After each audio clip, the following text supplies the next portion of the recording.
अस्सलाम वालेकुम वरहमतुल्लाहि वबरकातुहू। Welcome to mathematics videos. Functional analysis की नेक्स्ट क्लास स्टार्ट करते हैं। आज हम अर्विन क्रेसिग की टेक्स्ट बुक का नेक्स्ट सेक्शन शुरू करेंगे, सेक्शन 1.4, और ये है कन्वर्जेंस, कॉशी सीक्वेंस, कंप्लीटनेस। अब ये तीनों चीज़ें जो है हमने मैट्रिक स्पेस के हवाले से डिस्कस करनी है। आज के लेक्चर में हमने कन्वर्जेंस को डिस्कस करना है, यानी कि अगर हमारे पास किसी मैट्रिक स्पेस X में एक सीक्वेंस xn गिवन है तो फिर इसकी कन्वर्जेंस से क्या मुराद है। इससे पहले हमने रियल एनालिसिस में कन्वर्जेंस ऑफ अ सीक्वेंस को डिस्कस कर रखा हुआ है, लेकिन वहाँ पर जो मैट्रिक स्पेस थी वो सेट ऑफ रियल नंबर्स थी। यहाँ पर जो मैट्रिक स्पेस होगी वो एक जनरल मैट्रिक स्पेस X होगी। तो इसलिए वहाँ पर रियल एनालिसिस में हमने usual metric on the set of real numbers यानी एब्सोल्यूट वैल्यू का इस्तेमाल किया था। यहाँ पर एब्सोल्यूट वैल्यू के बजाय हम मैट्रिक D का इस्तेमाल करेंगे। तो शुरू करते हैं convergence.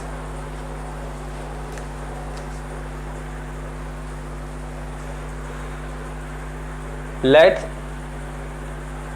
X be a metric space with metric D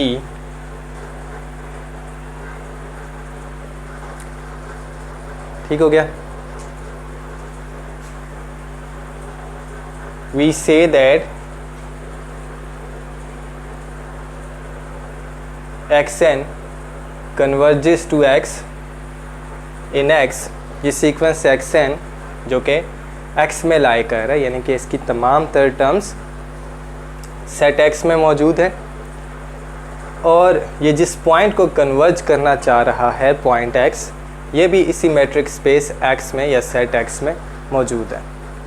ठीक है, तो xn अगर X को कन्वर्ज करेगा तो ये वाली जो डेफिनेशन है कन्वर्जेंस की, ये बिल्कुल वैसी ही है जैसी हमने रियल एनालिसिस में पढ़ रखी हुई है, सिर्फ एब्सोल्यूट वैल्यू के बजाय, जैसा कि मैंने आपको बताया, मैट्रिक D का इस्तेमाल किया जाएगा। We say that xn converges in X to a point X belonging to the set X if for every epsilon greater than 0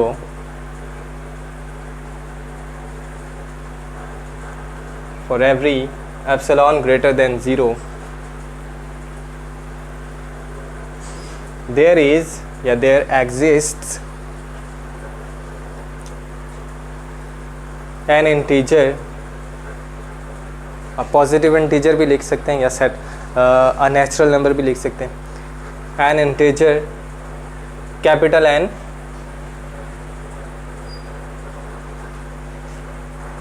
such that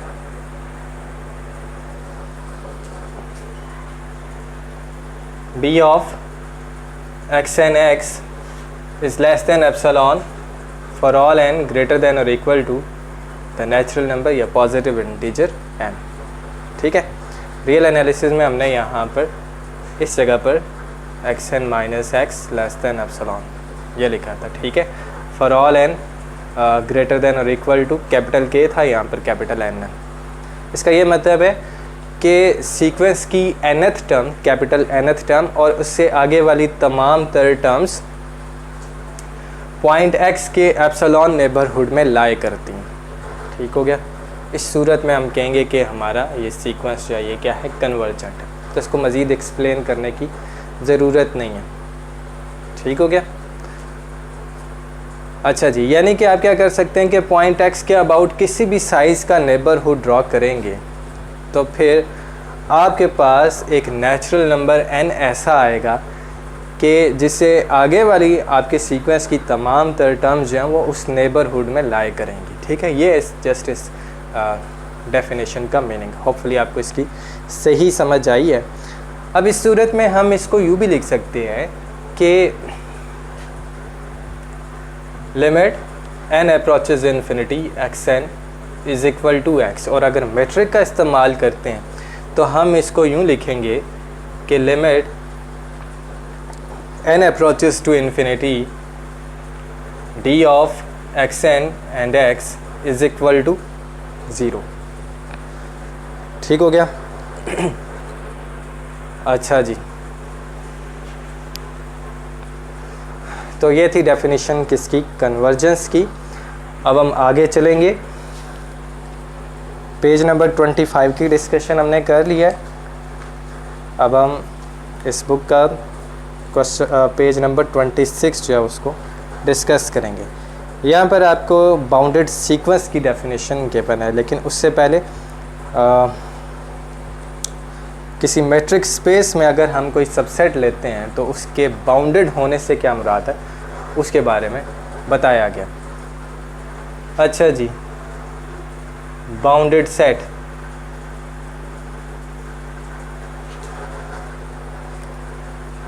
late M be a subset of a matrix space X। तो M जो है ये इस matrix space X का bounded set उस सूरत में होगा जब इसका हम डायमीटर लेंगे तो वह डायमीटर बाउंडेड हो। ठीक है, अगर ये मैट्रिक्स स्पेस थी तो M का डायमीटर क्या बनेगा, M का जो डायमीटर है वो बनेगा B ऑफ XY, इसका supremum over all x and y belonging to the set M। ठीक है, यानी कि सेट M के तमाम तर पेयर ऑफ पॉइंट्स का हमने क्या लिया, डिस्टेंस निकाला। ठीक है, उन डिस्टेंसेस में जो सबसे बड़ा डिस्टेंस है वो किसके इक्वल होगा, this is the diameter of M, जिसको हम डेल ऑफ M से डिनोट करेंगे। ठीक हो गया। Let M be a subset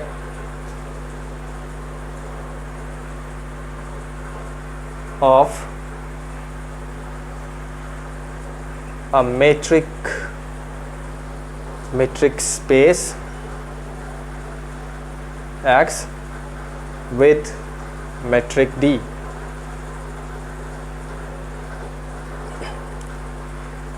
Then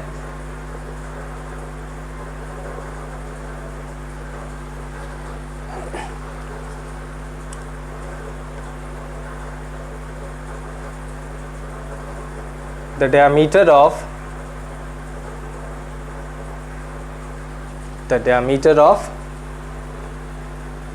M is delta of M equal to the supremum over all x and y belonging to the set M of D of x and y। तो ये इस set का diameter है। ये set bounded उस सूरत में होगा जब यह डायमीटर क्या होगा, फाइनाइट होगा। We say that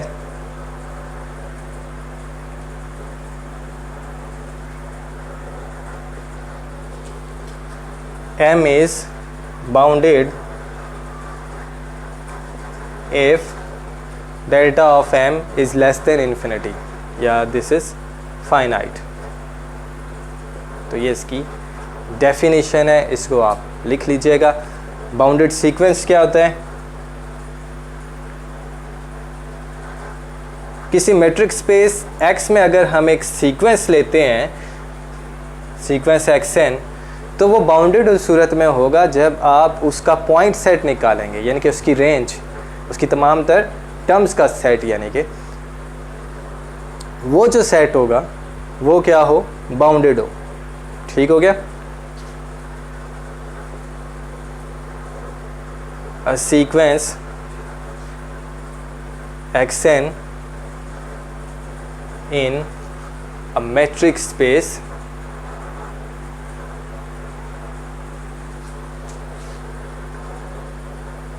is said to be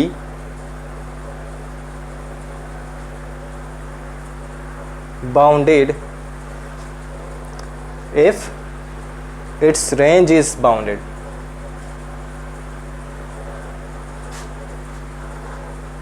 ठीक हो गया, यानी कि रेंज से क्या मुराद हुआ, this is the set of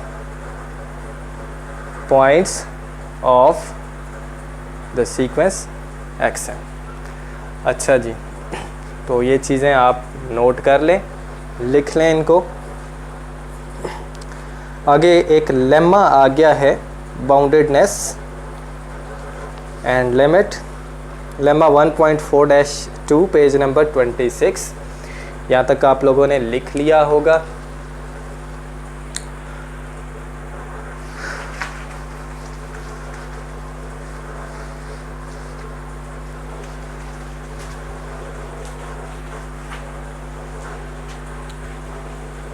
ये लेमा आज हम स्टेट एंड प्रूव करेंगे और जस्ट यहीं तक हमारा आज का लेक्चर होगा, क्योंकि इसके आगे जो है वो फिर कॉची सीक्वेंस आ जाता है।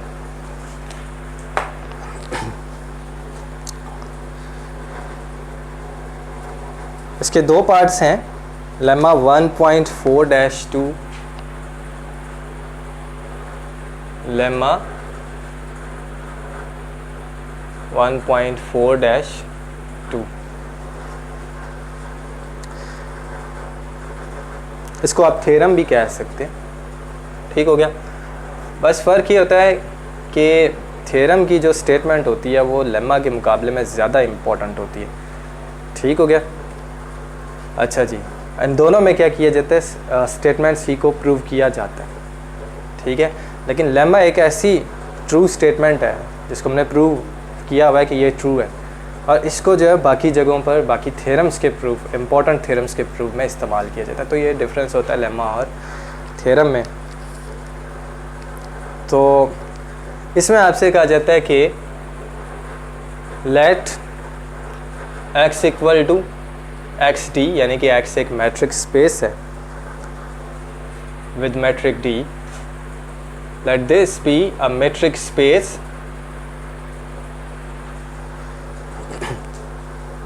पार्ट नंबर ए है इसका कि प्रूव करना है कि a convergent sequence in x is bounded.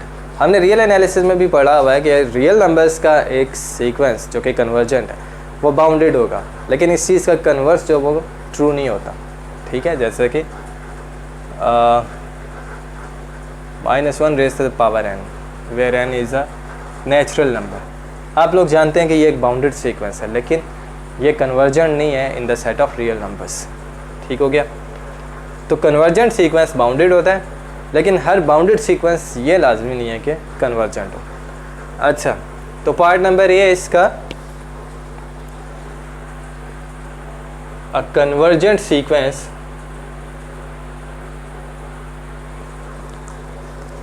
In x is bounded and its limit is unique।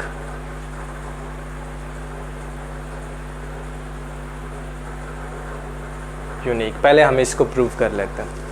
ठीक है, कि कन्वर्जेंट सीक्वेंस इन अ मैट्रिक स्पेस बाउंडेड होता है और इसकी लिमिट यूनिक होती है। अब इसका प्रूफ बिल्कुल वैसे ही होगा जैसे हमने रियल एनालिसिस में इन दो थ्योरम्स का प्रूफ किया हुआ। ठीक है, वहाँ पर भी हमने uniqueness of limit of a sequence किया था, तो बिल्कुल वैसे ही प्रूफ है यहाँ पर भी।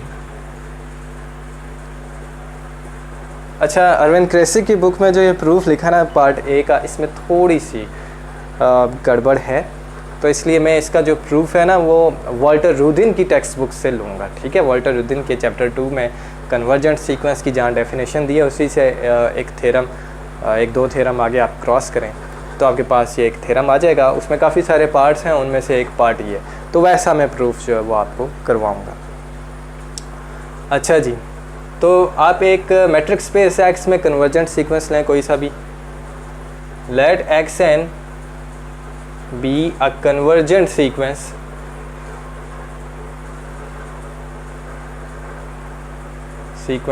इन एक्स। ठीक है, say x n converges to x. यानी कि सपोज करें कि एक्स एन जो है वो पॉइंट एक्स को कन्वर्ज करता है।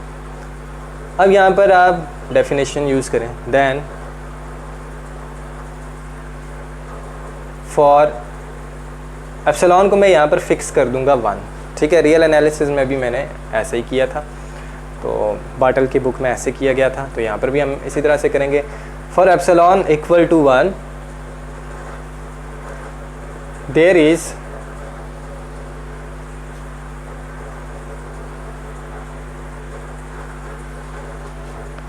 ए एन, या there is an integer N, यूँ लिख लें, there is an integer n such that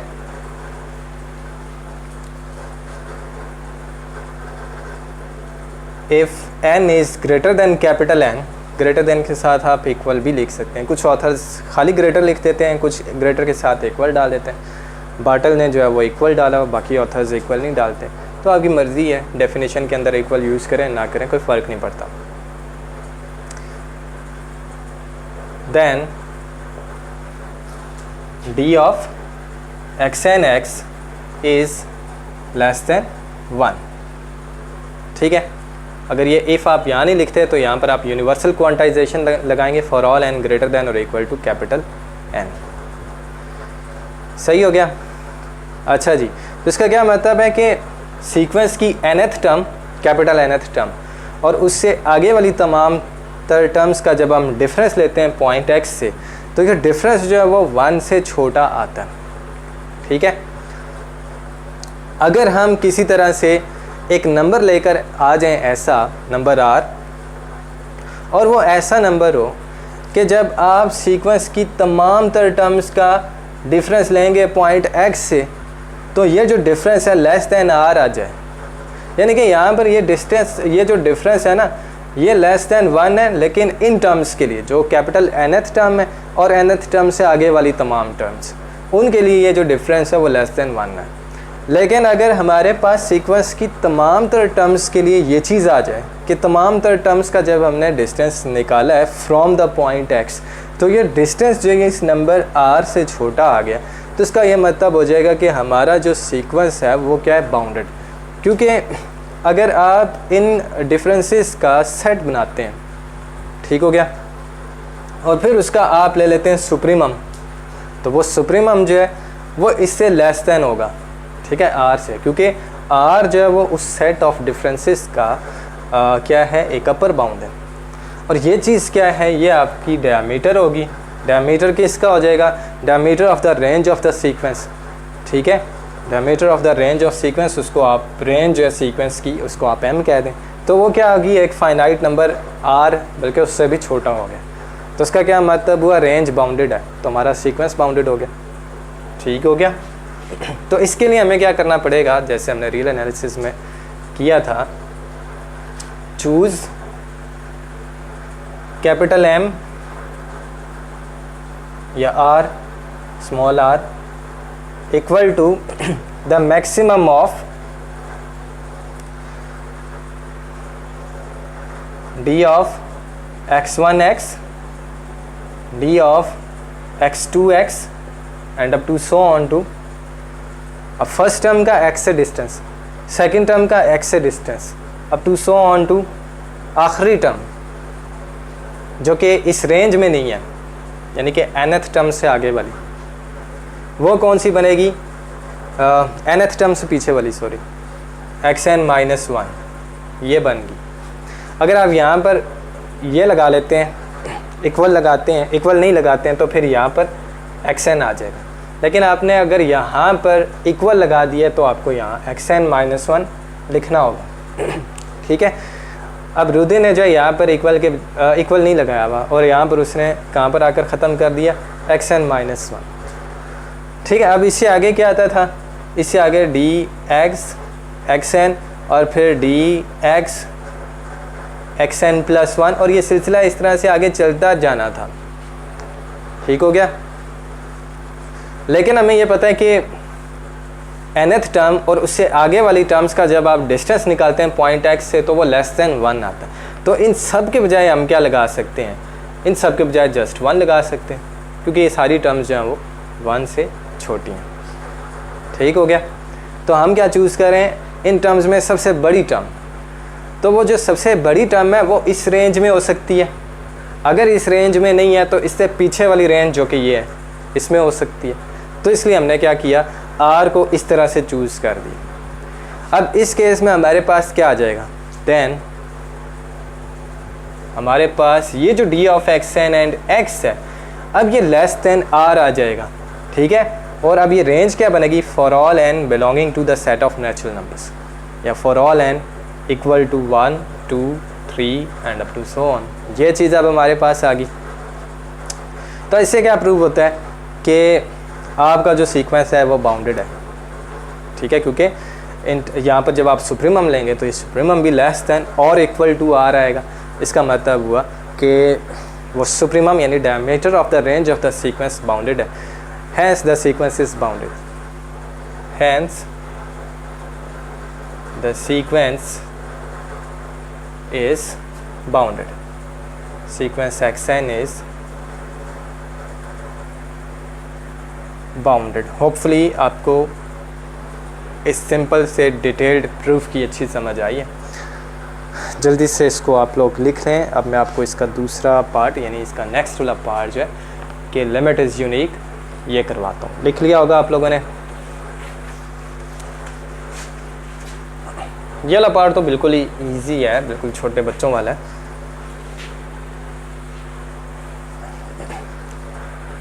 तो इस पार्ट में यूनिकनेस अब हम इस्टेब्लिश करेंगे।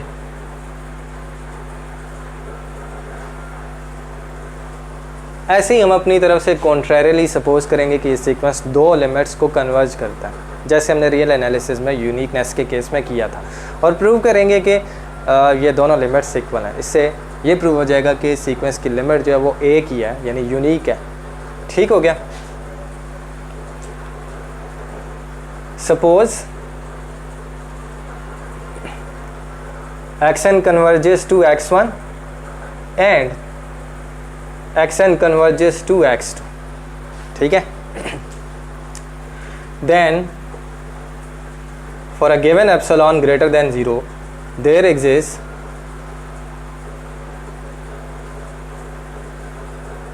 an n such that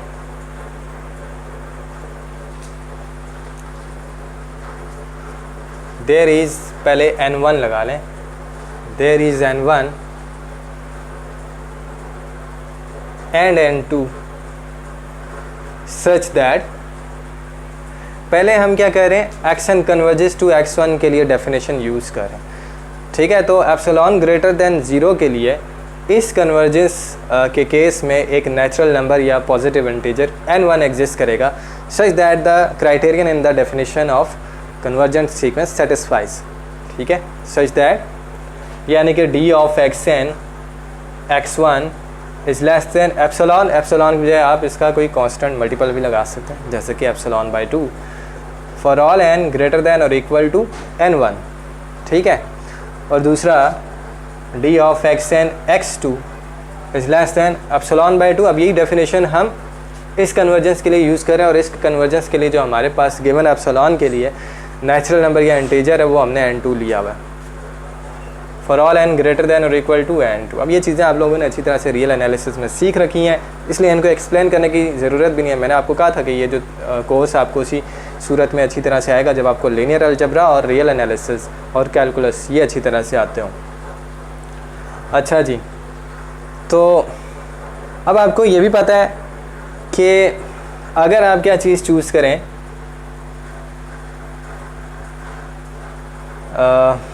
capital N choose करें मैक्सिमम या सुप्रीमम ऑफ n1 n2, ज़्यादातर ऑथर्स जो हैं वो मैक्सिमम लगाते हैं, बार्टल जो है वो सुप्रीमम लगाते हैं, तो आप मैक्सिमम लगा लें, ठीक है, जमहूर। अच्छा जी, तो ज़्यादातर ऑथर्स मैक्स यूज़ करते हैं, हम भी मैक्स यूज़ कर लेते हैं। अब इसके बाद अब चूँकि n जो है वो इन दोनों से बड़ा है, तो ये दोनों इनइक्वालिटीज़ जो हैं n के लिए भी होल्ड करेंगी, ठीक हो गया ना। This is less then epsilon by 2 for all n greater than और इक्वल टू n, ठीक हो गया। क्योंकि आपको पता है कि ये चीज़ लेस दैन एप्सिलॉन बाई 2 है किस सूरत में, जब n जो है वो n1 हो या इससे कोई बड़ा नंबर हो। अब कैपिटल N जो है वो n1 और n2 इन दोनों से बड़ा है, तो इसके लिए भी ये वाली डेफिनेशन डेफिनेटली होल्ड करेगी। ये चीज़ें आपने बहुत अच्छी तरह से समझ रखी हुई हैं, तो इसलिए इनमें ज़्यादा कंफ्यूज होने की आपको ज़रूरत बिल्कुल भी नहीं है।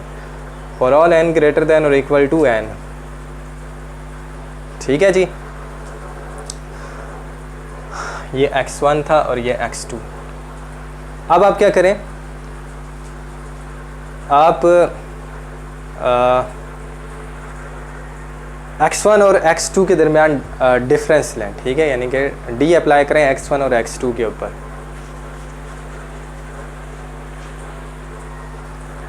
Now consider d of x1 and x2, इसके ऊपर आप ट्राइंगल इनइक्वालिटी का इस्तेमाल करें। दिस इज़ लेस दैन और equal to d of x1 xn plus d of xn x2। ठीक हो गया। अब यहाँ पर सिमेट्री प्रॉपर्टी लगाएं इस जगह पर, तो ये x1 xn आ जाएगा, xn x1 हो जाएगा। आगे पीछे करके लिख लिया हमने, सही है। अब इस जगह पर हम ये दो इनइक्वालिटीज़ का इस्तेमाल करेंगे। बिल्कुल यही काम हमने रियल एनालिसिस में भी इसी थ्योरम के प्रूफ में किया था। तो इस यूनिवर्सल क्वांटाइजेशन के लिए, यानी कि for all n greater than और इक्वल टू n के लिए, ये जो डी xn x1 है ये एप्सिलॉन बाई 2 से लेस है, तो यहाँ पर आ जाएगा लेस देन एप्सिलॉन बाई 2। और इधर भी सेम यूनिवर्सल क्वांटाइजेशन के लिए एप्सिलॉन बाई 2 आएगा, लेकिन साथ ही हम लिखेंगे for all n greater than और इक्वल टू n। ठीक हो गया।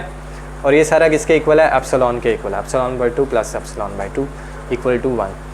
तो इससे क्या पता चला हमें कि डी ऑफ x1 x2 चूँकि ये इस आर्बिट्ररी एप्सिलॉन से छोटा है, और एप्सिलॉन चूँकि एक आर्बिट्ररी पॉजिटिव नंबर था, और ये भी चूँकि नॉन नेगेटिव होता है, ठीक है, बाय m1, तो इसलिए इससे ये प्रूव हो जाता है कि डी ऑफ x1 x2 0 के इक्वल है, यानी कि x1 और x2 क्या है?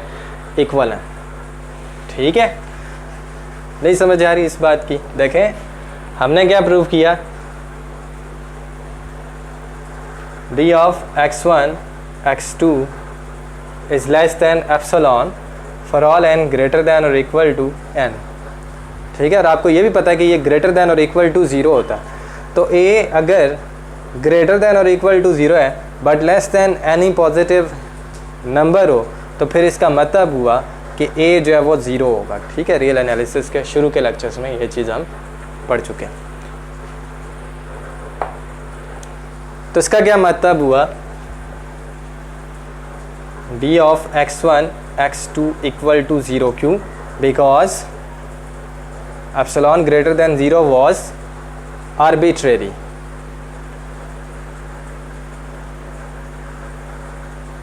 ठीक हो गया। अब यहाँ पर m3 का इस्तेमाल करें, ये नहीं m2 का इस्तेमाल करें। अब ये 0 सिर्फ और सिर्फ उस सूरत में होगा जब x1 किसके इक्वल होगा? x2 के equal. Hence x1 is equal to x2 and this establishes the uniqueness of the limit of a sequence in the metric space। तो इसका प्रूफ जो पार्ट ए का वो हो गया है कंप्लीट। अब हम करेंगे पार्ट बी। ठीक है, उसको यहाँ स्टेट करेंगे, प्रूफ करेंगे। ये आपने लिख लेना, जल्दी से लिख लिया होगा।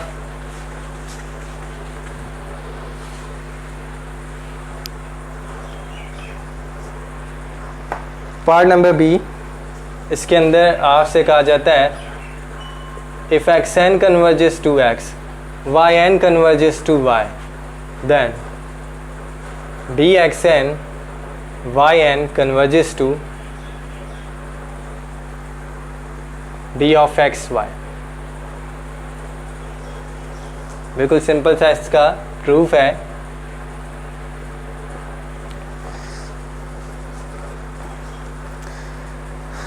अब इसके लिए आप कंसीडर करें triangle inequality. Triangle inequality m4 dxn yn पर अप्लाई करें और बीच में आप इंट्रोड्यूस करें x और y को, तो जनरलाइज ट्राइंगल इनइक्वालिटी लगा रहे हैं हम। तो दिस इज़ लेस देन और equal to d of xn x plus d of x, अब बीच में y इंट्रोड्यूस कर लें, प्लस d ऑफ y, आखिर में क्या रह गया? yn। ठीक हो गया। अच्छा जी, अब आप क्या करें, इसको उठाकर दूसरी तरफ शिफ्ट कर दें। d of xn yn minus d of xn y less than और equal to d of xn x plus d of yn yn। ठीक हो गया। इसको आप बना लें इनइक्वालिटी नंबर 1। yn को बेशक आप पहले लिख लें ताकि आप यहाँ पर कन्वर्जेंस की डेफिनेशन इस्तेमाल कर सकें। वाई को कन्वर्ज कर रहे हैं ना, तो पहले आप वाई एन लिख लें।